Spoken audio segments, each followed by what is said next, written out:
이재명 후보가 요즘 사람 만날 때 악수를 하지 않는다 그러는데 이게 테러 뭐 피습 정보가 들어왔다라고 하는데 주말에 보니까 우리 이준우 대변인 명의로 지금 아주 일침을 가했습니다. 예, 아니 좀 너무 좀 황당한 게 이재명 후보 이제 SNS에 올라왔는데 이제 그 본인에 대한 이제 어떤 신변 위협에 대한 제보가 있기 때문에 본인이 대인 직접 접촉을 안 한다라고 공지를 미리 올린 거예요. 대면 접촉 안 한다? 예, 그러니까 이게 사실 대선 후보가 시민들과 사진도 찍지 않고 손도 만지지도 않고 악수도 안 하고 끌어안고 사진도 안 찍겠다 이런 의미인 거잖아요. 이게 정상적인 게 아니죠. 지금 근데 이거 경호팀 다 붙었는데 의료 경호를 받고 있습니다. 경호 받고 있는데도 거의 대통령 바로 밑급 국무총리 정도의 지금 경호를 받고 있는. 경호는 최고 수준 경호를 받고 있는 거고요. 그런 경호받는 상태라 그러면 사실 대선 후보로서 행보를 할 때 시장에 간다든가 어떤 뭐 행사에 간다든가 하면 다 국민들하고 프렌들리한 모습을 다 보여줍니다.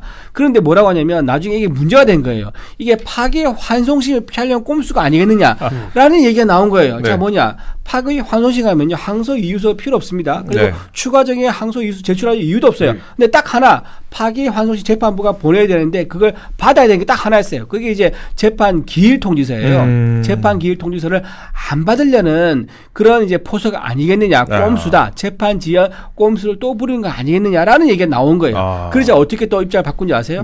그 입장 처음 입장은 기조를 유지하면서 15살 미만의 사람들하고는 대인 접촉하겠다라고 또 입장을 또 바뀐 겁니다. 집행관이 15세 미만은 없을 거 아니에요? 없죠. 그러니까 제가 그래서 한 얘기가 이재명 후보님 걱정하지 마세요. 집행관은 이재명 후보를 해치지 않습니다. 받아주세요라고 얘기했는데 그러니까 이제 아까 이제 좀 찔렸겠죠. 그러니까 15살 이하만 만나겠다고 했는데 생각해 보세요.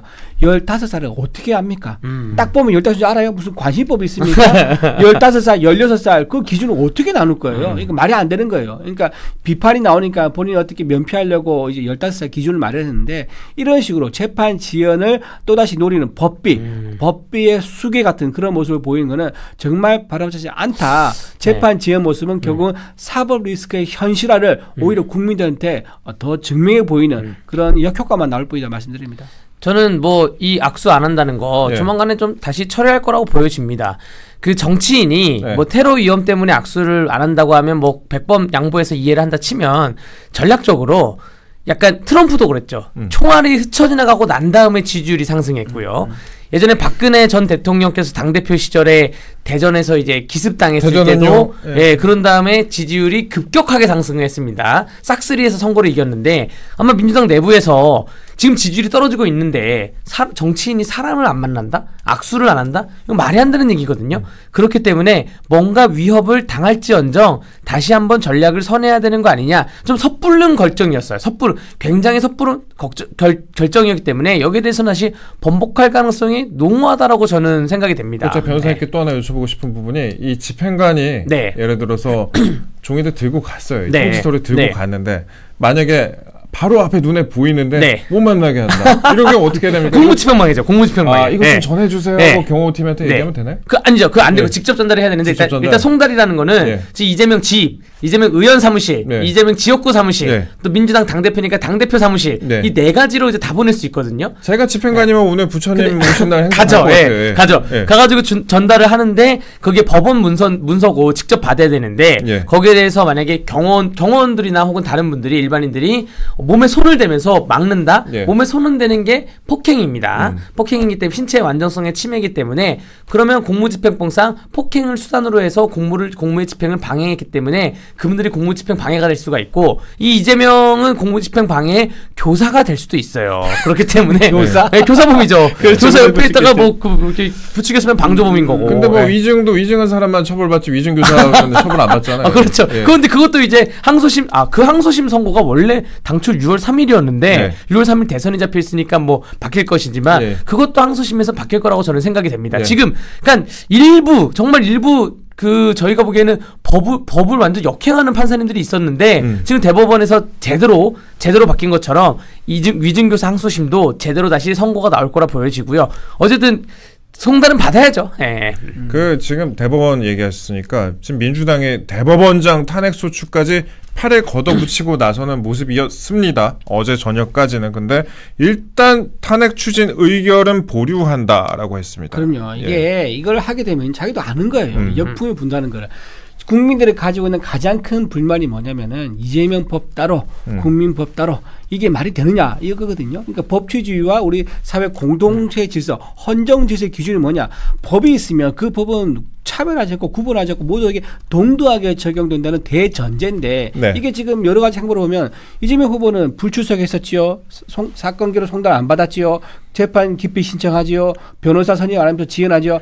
이런 온갖 꼼수를 부리면서 과태료도 불출석했다고 300만 받고 500만 받고 800만 받았는데 결국 안 나왔어요. 그것도 재판부가 강제 구인하지 않고 어떻게 합니까? 포기를 합니다. 증인 채택한 거를. 네. 자, 이런 모습 보니까 국민들이 굉장히 허탈한 거예요. 나도 법 재판 받으면 저런 혜택 누리고 싶다. 그 생각을 다 하지 않겠습니까? 네. 그런 상황이기 때문에 이런 식으로 만약에 재판에 대해서 이재명 후보만 이재명 법 따로 있는 것처럼 이런 식으로 가는 걸 공식적인 민주당 행보로 가게 되면은 굉장히 역풍이 불 수 있는 거죠. 그래서 탄핵 의결을 만약에 해버렸다 하면은 거기에 대한 이제 불을 붙이는 휘발유 불을 붙이는 그런 상황이 되기 때문에 아마도 좀 조심하자 이제 그런 이제 입장이 나오지 않았을까 싶습니다. 민주당 선대위에 노종면 대변인이라고 있습니다. 노종면 의원 YTN 출신이죠. 이분이 이런 얘기를 했습니다. 많은 의원이 15일부터 시작되는 서울 고법 절차를 최대한 지연시켜야 한다는 의견을 냈다 하면서 15일로 잡힌 고법 파기환송심 공판기일을 취소하거나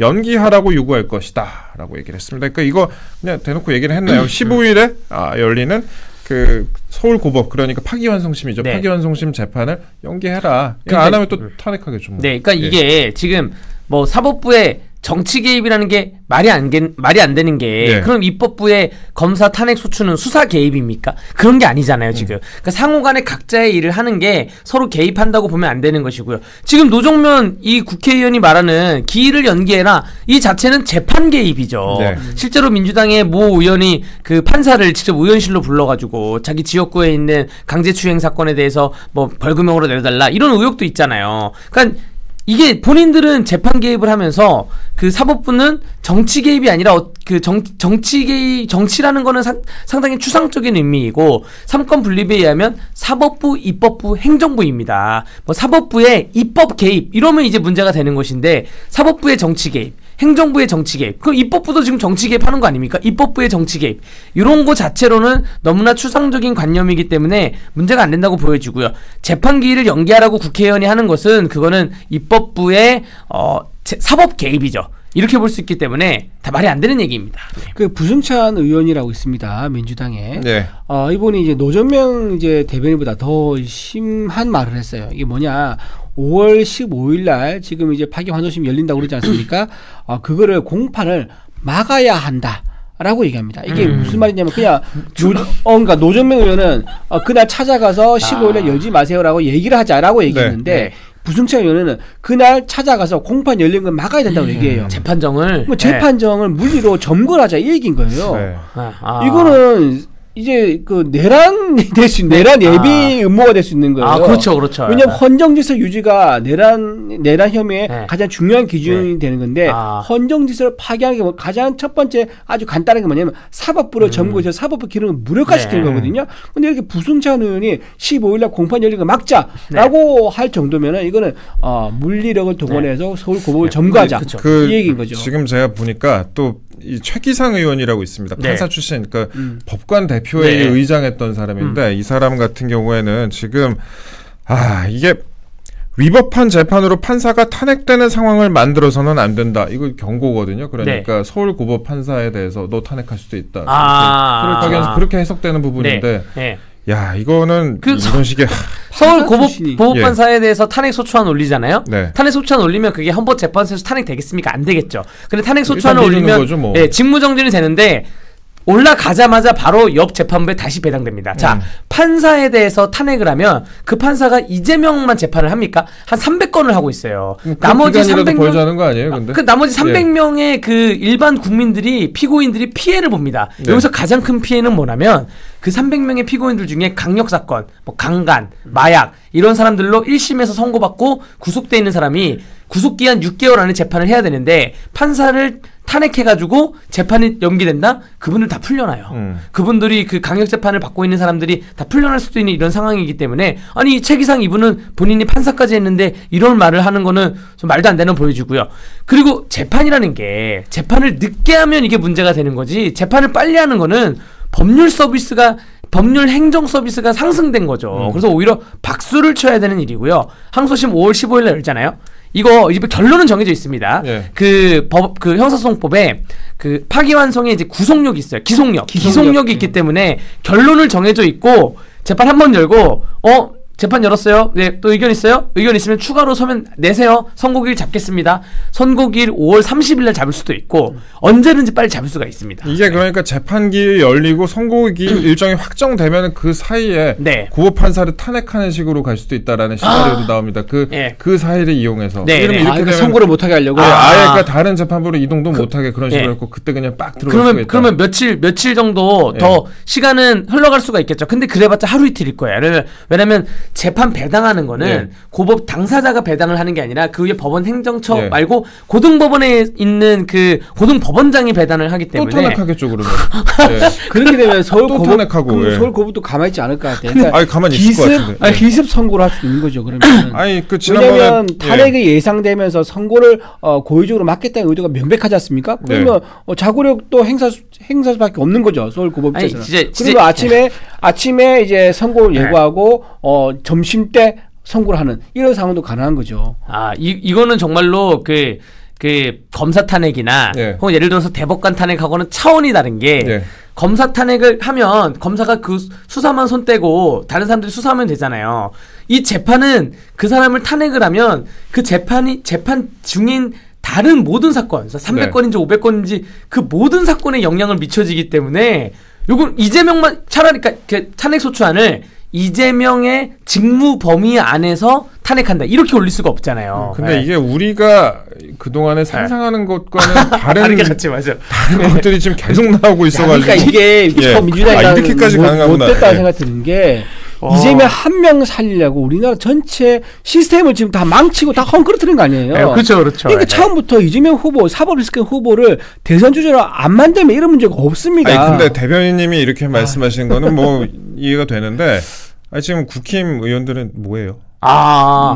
민주당은 뭐 더민초라 그래가지고 초선들 다 모여가지고 이거 분명 뭐 그 사람들의 의견이니까 싶긴 하지만 이렇게 여러 가지 목소리를 내고 있는데 그러면 대항하는 목소리가 있어야 되고 최소한 이걸 여론화 시켜야 되고 그 다음에 법원을 지키려는 그런 모양새가 있어야 되는데 국힘이 딱히 뭘 하고 있는 것 같지는 않아요. 이럴 수도 있어요. 아직 그게 드러나지 않았을 뿐 지금 아주 치밀하게 법사위라든가 본회의에서 어떻게 대응할지. 대선을 하고 있다는 생각이 잘 안 들어요 사실. 전략을 짜고 있는 중이고요. 지금 그리고 우리는 후보 입장 우리 지금 후보가 한 명은 이제 정해진 지 얼마 되지 않지 않습니까? 후보를 어떻게 단일화시켜가지고 이기는 후보로 최종적으로 한 명을 만들 것이냐 여기에 지금 집중되는 상황입니다. 자, 그런데 사법부의 시계와 대선 시계 따로 갈 수밖에 없는 거예요. 이제 방금 어떤 부분을 걱정하는지. 뭐 절실하다는 생각이 별로 안 들어서 그래 사실. 요럴 수는 있습니다. 국민의 내부 전략적으로 한번 가만 냅둬보자. 어디까지 가나 보자. 그러니까 지금 뭐 대법원장 탄핵했다가 철회했잖아요. 그러니까 뭐 부승찬이든 뭐 노종면이든 이렇게 말을 하는 게 이재명의 지지율이 떨어지는 거에 이게 이른 역할을 하고 있는 것 같다. 그래서 민주당 의원들이 이렇게 막말하는 거에 대해서 한번 냅둬보자. 이렇게 전략을 짜지도 않았까. 근데 어쨌든 이번에 민주당에서 탄핵 의결을 보류한다 했잖아요. 보류한다 했으니까 이게 공식 입장인 겁니다. 그러니까 자기들도 우리가 똑같이 했던 이 얘기를 난상 토론을 했을 거예요. 탄핵 추진했을 경우에 얻게 되는 대선에서의 부작용 그걸 왜 생각 안 했겠습니까? 사실 근데 뭐 대법원장 탄핵 처음에 얘기만 나오고 하려고 했겠습니까? 왜냐하면 이게 패턴이 있어요 사실. 이재명 후보는 아무 일 없었다는 듯 밖에 돌아다니고 있고 그 다음에 초선들이 강경 입장을 냅니다. 주로 이제 더민초 이런 데서 강경 입장을 빡 내고 다시 이제 당 지도부가 이를 또 만류하는 듯한 이 패턴 약간 삼각 패턴 같은 게 있어요. 지금 이재명 후보 같은 경우에는 지금 전국 막 돌아다니고 있습니다. 보니까 지금 어디 갔나 이렇게 경북도 가고 뭐 강원도도 가고 이러는 것 같은데 내가 뭘 잘못했냐 이러고 있잖아요. 대변인. 아까 제가 말씀드렸잖아요. 지금 어쨌든 민주당에서는 탄핵 추진을 보류한 상태고요. 지금 아까 방금 말씀하신 대로 민주당이 이렇게 막 가버리면요 대선 결과 자기들도 모르지 않습니다. 분명히 이재명 후보한테 안 좋은 결과가 나오면서 지지율이 더 떨어질 거기 때문에 그 카드를 섣불리 꺼내지 못할 것이다 국민 보고 가는 거죠. 국민들이 과연 그렇게 했을 경우에 민주당에게 이재명 후보에게 과연 표를 주겠느냐. 이렇게 대선 대통령 되기 전부터 사법부를 훼손하고 짓밟고 삼권 분립을 완전히 훼손시키는데 어떻게 그런 사람 대선 후보로 뽑습니까? 그리고 지금 민주당의 박진영 민주연구원 부원장이 있습니다. 네. 이분은 명시적으로 공개적으로 얘기했어요. 삼권 분립을 막을 내려야 되는 시기가 왔다. 그게 말이 됩니까? 삼권 분립이라고 해서 왕조 국가를 우리가 이제 굉장히 피땀 흘려가지고 왕조국에서 얻은 게 삼권 분립입니다. 그러니까 공화국으로 가기 위해서 왕조 시대와 맞서 싸우면서 삼권 분립이라는 것을 얻었는데 그를 다시 왕조 시대에 돌리자, 삼권을 다 통합하자 이런 주장을 하는 사람이 민주연구원의 부원장으로 두고 있는 이 민주당 그리고 실제로 민주당에서 이 민주연구원에서 그런 계획을 연구하고 있는지도 모르겠어요. 부원장 정도면요 어떻게 연구 과제를 본인이 결정할 수도 있는 거거든요. 그러면 이런 과제 이렇게 말을 본인이 꺼냈으면 삼권을 통합하는 이런 방안에 대해서 실제로 연구하고 있는지 민주연구원에서 답을 해야 된다. 저는 생각합니다. 좀 많은 분들이 좀 열망이 있어요. 대변인 잘 전달 좀 해주세요. 알겠습니다. 저 댓글 보고 말씀드리는 건데 그래. 참고로 이제 조금만 저희가 더 이재명 후보의 그 사건 관련해서 설명을 좀 드리자면은 지금 조희대 대법원장 탄핵 얘기가 나왔었잖아요. 근데 조희대 대법원장 탄핵하면은 저희 순서를 보니까 임기 남은 순서대로 보니까 이흥구 대법관이 그 다음이더라고요. 소장대행이 아니라 대법원장 대행이 되더라고요. 그 다음에 이제 천대엽 대법관, 그 다음 천대엽 대법관이 어차피 이제 이 재판에서 빠지니까 그렇다 치고 그 다음이 이제 오경미 대법관 이렇게 되기도 좀 힘들 것 같은데. 맞습니다. 아마 대법관에 대해서 민주당의 작전은 뭐 이런 것 같아요. 지금 뭐 로그 기록을 확인을 해가지고 이 대법관분들 중에 로그 기록에 접속을 안 한 사람이 있다면 기록을 검토를 안 한 거기 때문에 거기에 대해서 뭐 탄핵 소추안을 올리자 뭐 이런 안도 나오고 6만 쪽을 안 봤다. 그 6만 쪽에 대해서도 박범계 의원이 예전에 박근혜 대통령 탄핵 사건 때는 또 방송에 출연해서 뭐라 했냐면 나도 판사 해봤는데 6만 쪽이면 몇십만 쪽도 며칠이면 본다. 우리는 스킬이 돼 있다. 뭐 이런 식으로 얘기했거든요. 실제로 법조계가 그렇게 돌아갑니다. 몇십만 쪽 중에서 의미 없는 부분도 상당히 많아요. 엄청 많아요. 기사 몇천 장, 몇만 맞습니다. 그런 증거가 증거가 기사로 붙이면 다 스킵하고 진술 조서 위주로 보기 때문에 저도 제 키만한 기록이 있으면 이제 키가 크진 않습니다. 제 키만한 기록이 있으면 제가 180 정도 되면 금방 봅니다. 금방 보기 때문에 대법관들이 지금 뭐 탄핵을 당한 이유는 전혀 없다고 보여지고 대법관을 탄핵한다 그래서 그 다음 수순을 봤을 때 민주당에게 뭐 유리한 그런 상황으로 흘러가지도 않을 겁니다. 그리고 30년 경력 때 이제 그 분야의 최고 경지에 이른 사람들이에요. 그러니까 사건 기록 파일만 몇만 장 되는 거를 30년 내내 본 사람이기 때문에 보는 노하우가 일반인과 다릅니다. 소설책 보고 신문 보고 하는 그런 속도가 차원이 다르다는 걸 말씀드리고 사건 기록을 보면요. 이게 절반 정도 아까 말씀하신 첨부 자료예요. 대부분 사진이나 도표거나 이런 거거든요. 그런 거는 아까 말씀하신 진술 중심으로 보기 때문에 그런 부분 다 스킵을 할 수밖에 없는 거고 그렇다 보면 훨씬 더 압축되고요. 제가 보기엔 다 대법관들이 내가 보기엔 한 2번씩은 다 본 것 같다. 그렇게 말씀드립니다. 그리고 저희가 요것도 좀 다뤄볼게요. 이번에 이제 이재명 후보 지금 대법원 판결 이후에 몇몇 판사들이 법원 내부망에다 글을 좀 올렸습니다. 법원 내부망에 글을 올렸는데 이게 좀 논란이 많이 되고 있습니다. 주말 동안 저희가 있었던 일을 쫙 한번 지금 다뤄드리고 있는데요. 지금 법원 내부망에 국민이 주인입니다 라는 제목의 글이 올라왔습니다. 청주지법에 있는 송경근 부장판사라는 분이 이제 올린 글인데 이게 이 전원합의체 선고가 절차가 이례적이고 무리했다. 국민이 주인이다. 국민을 이기는 권력은 없다.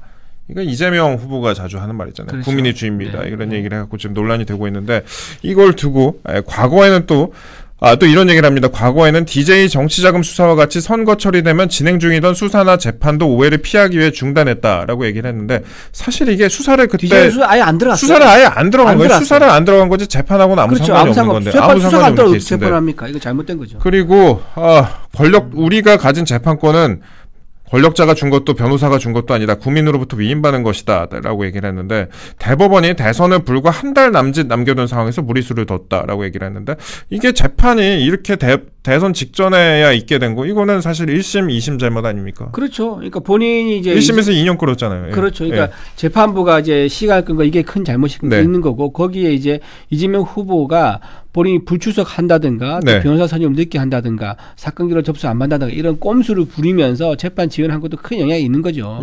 그러다 기본적으로 이 판사분들이 이렇게 얘기한 건 굉장히 잘못됐다고 봅니다. 뭐냐면은 왜 이재명 후보는 죄를 지어도 처벌하면 안 됩니까? 그런 대전제가 없다면 이런 말 할 수 없는 거예요. 이재명 후보는 죄를 지어도 처벌하면 안 된다라는 그런 전제가 무의식에 깔려 있다 보니까 계속 이런 무리한 말. 그러니까 이제 자꾸 말씀드리지만 이재명 법 따로 있다라는 이런 그 말을 할 수밖에 없는 상황이 계속 반복되고 있는 거죠. 그리고 지금 뭐 대선을 불과 한 달 남짓 남겨둔 상황에서 무리수를 뒀다라고 하는데 2심 재판도 이거 당시에 대선 언제 열릴지 몰랐던 상황이었거든요. 그렇죠. 대선 금방 열릴 수도 있었던 상황이었고 그렇죠. 그렇기 때문에 이걸 이런 식으로 풀이를 한다에 대해서 많은 분들의 좀 지적이 있는 그런 상황입니다. 법조계에서 상당히 많은 지적이 있고요.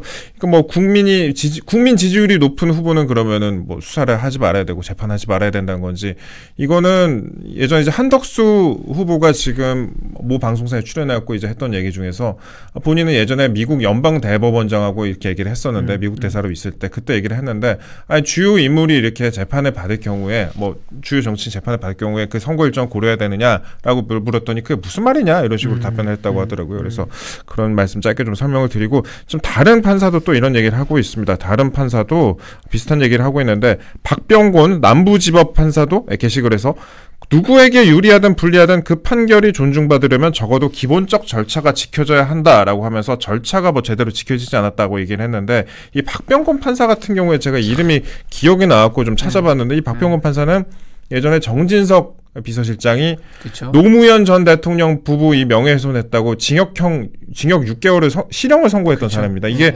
징역형을 선고를 했는데 그때 구형이 500만 원이었어요. 벌금 500이었는데 벌금 500이면 보통 선고는 그 언도로 가거든요. 근데 이게 법원 행정처가 그래갖고 이 판사에 대해서 엄중 주의 처분까지 내렸던 그런 그렇죠. 케이스가 있었습니다. 어떤 양형 기준이라는 게 표가 있는 거고요. 그리고 이제 이미 구형 500이라는 것은 그 범위에서 조금 올리든지 낮추든지 이런 조정은 누구나 다 용인하는 거고 관례긴 합니다. 근데 이제 징역 6개월을 선고한 거 집행유예도 없는 징역 6개월 선고한 이건 정치적 판결이다라는 비난을 받을 수밖에 없는 거죠. 그래서 법원 행정처가 엄중주의 처분을 내린 건데 이것도 약한 거죠. 엄중주의가 아니라 이거는 엄중 경고 또는 이제 정직 등의 처분도 내릴 수 있는 아주 정치적 재판이었다 이렇게 봅니다. 그리고 뭐 비슷한 글이 몇 개 더 있었습니다. 김두균 부산지법 부장판사 같은 경우에도 대법원의 권위는 어디에서 오는가라고 하면서 최근 특정 사건에 대해서 매우 이례적인 절차를 통해 항소심의 무죄 판단을 뒤집는 판결을 선고했다. 이러한 이례성은 결국 정치적으로 편향됐다는 비판을 초래할 수 있는 것이다라고 비판을 했다고 하는데 그런데 1심하고 3심은 똑같았거든요. 2심만 달랐단 말입니다. 2심이 이례적이었고 그다음에 전례와 비교해 봤을 때도 2심이 이례적이었기 때문에 비판을 하려면 2심을 비판해야 되는 거 아니냐라는 법조계의 비판이 많이 나옵니다. 맞습니다. 지금 그리고 1심과 이제 대법원 3심에서 지금 이재명 후보에게 유죄 취지를 한 사람 다 더하면요. 13명입니다. 13명이고요. 지금 2심에 있던 이제 그 판사 3명도 사실은 3명이지만 2대1이라는 얘기가 있어요. 그러니까 2명만 이제 무죄를 생각하고 1명은 반대해서 유죄라고 했다는데 3대1이니까 쑥쑥 밀려가지고 결국 무죄 판결했다는 얘기가 있거든요. 그러면 1명까지 만약에 유죄로 넘어간다면 14명인 거죠. 그리고 그러면 무죄로 주장한 사람이면 대법원에 2명 포함하면 총 4명밖에 없는 거예요. 그러니까 4명 대 14명이 이렇게 판단했다는 것은 법의 어떤 그 정확성, 법에 대한 어떤 그 눈높이에 맞는 상식에 맞는 법리에 맞는 증거에 맞는 공정한 판단을 또 봐야 되는 건데 이거를 14명의 이제 어떤 일치된 의견 가지고 4명의 판사들의 어떤 판단을 옳다고 주장한 것은 굉장히 이치에 맞지 않다라고 저는 생각합니다. 그리고 법원 판결에 대해서 이재명 후보가 이렇게 얘기를 했습니다. 당이 국민 뜻에 따라 처리할 것이라면서 이제 뭐 4일에는 내란이 수습될 것 같았는데 또 시작 아닌가라고 얘기를 하면서 그러면서 대법원 판결 직후에 뭐라고 얘기를 했냐. 그거 아무것도 아니다. 잠시의 해프닝이다. 결국 국민의 뜻이 가장 중요하다. 대법원 판결을 두고 아무것도 아닌 해프닝이다. 라고 얘기를 했습니다. 대법원 판단 어떻게 아무것도 아니라고 할 수 있습니까? 법의 최후의 보루인 거고 우리 사회의 어떤 가장 한 축을 담당한 기둥인데 이렇게 스스로 본인이 법조계에 있으면서 이런 말을 하는 것은 스스로 이제 법조계 어떤 의미를 굉장히 부정하는 그런 부분이라고 봅니다. 근데 대법관 얘기를 저렇게 말씀을 해드렸는데 저 댓글 보니까 꼬우면 니들이 대법관 하든가 못 찾아나 크크크크 막 이런 사람들이 있어요. 근데 이제 이런 식으로 생각하는 사람들이 이게 있어요. 굉장히 그래서 민주당에서 지금 대법관들을 더 늘리자라는 그런 얘기가 뭐 30명을 만들자, 100명을 만들자. 이게 어디서 나온 아이디어냐면 그 베네수엘라 차베스 대통령이 이런 식으로 했었어요. 그때 차베스 대통령도 대법관 정도 한 10여 명 됐거든요. 이거를 25명인가 하면서 한 2배 정도 늘렸었습니다. 그때 어떻게 늘리냐? 그걸 전부 다 자기 쪽 사람을 다 늘린 거예요. 이게 똑같은 이제 전략을 구사한 거죠. 근데 베네수엘라 지금 어떤 나라입니까? 연료를 사는 그 돈보다 돈을 태워서 불을 때리는 게 더 낫다고 해가지고요. 화폐 가치가 엄청 떨어진 나라입니다. 망했죠, 뭐. 거의 망한 나라고, 뭐, 지금 산유국, 세계 최대 산유국인데, 나라가 제대로 통치를 못 해가지고, 인프라가 없어가지고, 세계 최대 산유국인데 불과하면서도 불을 국민들 골고루 나누지 못하는 세계에서 가장 가난한 나라 됐는데, 이렇게 포퓰리즘으로 해서 나라를 망치던 그런 선례가 있음에도 불구하고, 차베스의 그 모델을 따라해가지고, 대법관을 대폭 늘려서 자기 사람을 시켰다? 굉장히 우리나라가 앞으로 어떻게 될지를 예측할 수 있는 그런 행보 같습니다. 보통 이제 이런 케이스가 있을 때 다른 나라 사례를 비추어갖고 비교하기 마련이거든요. 그 다른 나라 케이스를 참고하기 마련인데 아마도 그렇게 생각하고 싶지는 않지만 베네수엘라 같은 남미의 케이스까지도 참고하지 않았나라는 그런 안타까운 생각이 좀 드는 것 같습니다. 이거는 저희가 정치적인 성향을 떠나서 3권이 분립돼하고 그다음에 대법원 같은 경우에는 또 우리나라에 어떻게 보면은 최후의 보루 아니겠습니다. 최후의 보루인데 이런 식으로 우리나라가 흘러가고 있다라는 좀 말씀을 좀 짧게 좀 드리고요. 그다음에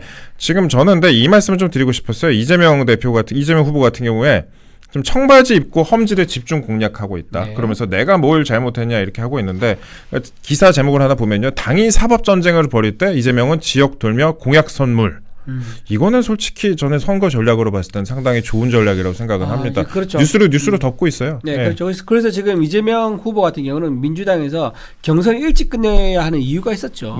이미 후보가 정해져 있는 상황이나 다름없지 않습니까? 뭐 90% 가까운 지지율로 경선에서 이겼다 그러니까 빨리 경선을 해서 확정된 다음에 우리 국민의힘은 경선 치르는 그 기간 동안 미리 좀 전국을 돌자, 공약을 미리 얘기하자 이런 계획을 처음부터 했던 것 같아요. 근데 이제 국민은 어쩔 수 없이 좀 여러 가지 사정상 경선이 길어질 수밖에 없었고 지금 경선을 통해서 대선 후보가 확정됐기 때문에 지금부터는 이제 우리 국민의힘 대선 공식 후보가 공식적으로 이제 공약부터 해서 전국을 돌면서 커스터마이징 맞춤형 공약을 아마 발표하지 않을까 싶습니다.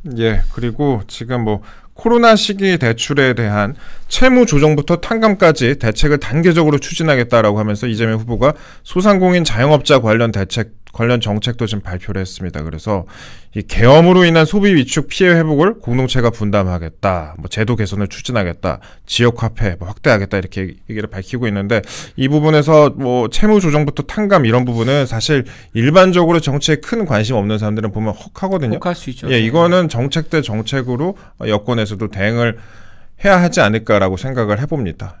지금 이렇게 일단 포퓰리즘 정책을 일단 우선적으로 내세우는 게 어쨌든 이재명 후보가 지금까지 해왔던 거거든요. 경기도 도지사 할 때도 그때 포퓰리즘 재난지원금을 뭐 재난지원금을 이제 확 뿌린다든가 그렇게 했었는데 그때도 이미 포퓰리즘 정책에 대해서 좀 평가가 있었어요. 예를 들면 재난지원금 뿌렸는데 이게 실제 경기 부양에는 7대3 그러니까 3%만 경기 부양 효과가 있었고 7은 전부 다 저축하거나 빚 갖는 데 썼기 때문에 굉장히 비효율적인 방법이다라는 이제 그런 연구 결과가 있거든요. 실제로 이게 실현되기까지는 본인은 대선 후보기 때문에 이런 말 할 수 있지만 만약 대통령 되지 않습니까? 그러면 기재부에서 이거 굉장히 이제 비판적으로 보고 기재부 공무원들이 여기서 반대 입장을 내면 이게 현실화시키기 쉽지가 않습니다. 포퓰리즘을 가가지고 그 빚이 그대로 우리 미래 세대가 안게 되는데 그런 정책을 과연 하게 될지는 좀 의문이고 일단은 그때는 모르겠고 지금은 당장은 내가 어쨌든 사람들한테 혹하는 그런 포퓰리즘 정책을 공약을 남발하고 있는 거 그거까지 이상의 의미는 없을 것 같아요. 근데 이거 프레임 잘 짜야 되는 게 제가 뭐 여권을 응원하는 게 아니라 여권에서도 똑같이 이런 식으로 뭐 지원을 해준다 그러면 선별적으로 어떻게 지원을 하겠다 좀 구체적인 플랜이 있어야 하지 않을까 싶습니다. 이거 포퓰리즘이다 이렇게만 얘기해버리면은 정치에 큰 관심 없는 사람들은 이거 정 떨어져요.